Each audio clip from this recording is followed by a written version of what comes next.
కాలం అన్నింటినీ తుడిచిపెట్టేస్తుంది అంటారు. బంధాలైనా, అధికారాన్నైనా, అహంకారాన్నైనా, చివరికి మనం పడే బాధనైనా. ఎందుకంటే ఈ విశ్వంలో దేనికి ఆగనిది, దేన్ని విడిచిపెట్టనిది ఒక్క కాలం మాత్రమే. అది కంటికి కనిపించని ఒక ప్రవాహం. శబ్దం చేయకుండానే సమస్తాన్ని తనలో కలుపుకునే ఒక మౌనమే చక్రం అంటాం. అధికారం, అహంకారం కాలం ముందు నిలవలేవు. ఒకప్పుడు సింహాసనాలెక్కి ప్రపంచాన్ని ఏలిన మహారాజులున్నారు. వారు నిర్మించిన సామ్రాజ్యాలున్నాయి. కానీ ఈరోజు శిథిలాల కింద మట్టిలో కలిసిపోయి ఉన్న వాటిని మనం చూస్తున్నాం.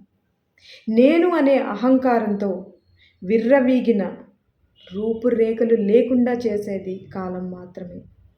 శూన్యంలో కలిపేసేది కాలం మాత్రమే.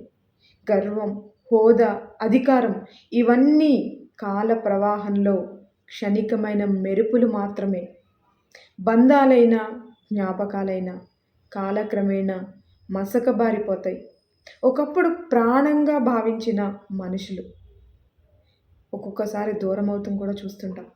నిత్యం పలకరించే మాటలు మౌనంగా మారిపోవడం చూస్తుంటాం. గాఢమైన అనుబంధాలు కేవలం జ్ఞాపకాల చిరునామాలుగా మిగిలిపోవడం కూడా మనం చూస్తాం. కాలం చేసే ఈ శస్త్రచికిత్స అనుకోవచ్చు. సమయం గడిచే కొద్దీ ఎంతటి అనుబంధాన్నైనా పాతబడిపోక తప్పదు. అయితే కాలంలో ఉన్న అతిపెద్ద ఓదార్పు ఏంటో తెలుసా? బాధను కూడా తుడిచిపెట్టేస్తుంది. ఈరోజు గుండెను పిండేస్తున్న దుఃఖం, నిద్ర లేకుండా చేస్తున్న ఒక వేదన కావచ్చు, లోపల రగిలే ఆవేదన కావచ్చు, ఎంతటి తీవ్రమైన గాయాన్నైనా కాలం తన మౌనంతో మాన్పేస్తుంది. ఈరోజు మనల్ని కుంగదీస్తున్న పెద్ద బాధ రేపటి రోజున ఒక చిన్న జ్ఞాపకంగా మారిపోతుంది.